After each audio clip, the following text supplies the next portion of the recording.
شكرا لجماهير المغربية بعد مساندة منتخبنا التونسي للتأهل إلى 8 نهائي كأس إفريقيا. بصراحة الشعب المغربي شعب محترم جدا، وتشجيع لنا كان له سبب في المرور للدور الثاني. شكرا للمغاربة، نشكرهم على كل هذا الترحاب لملاعبية المنتخب التونسي والجماهير التونسية. الشعب المغربي القلب الكبير والحفاوة الكبيرة والصداقة الكبيرة.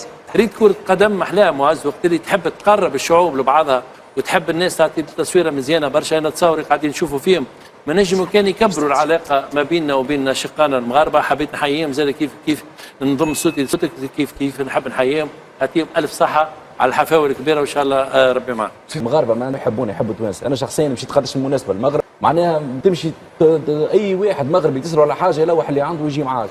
دونك ماذا بينا احنا زاد في تونس نتعلموا شويه من الحاجات هذوما باش ان شاء الله نشوفوا حاجات خير من هيك. يا ميساج مخينا المغاربه غير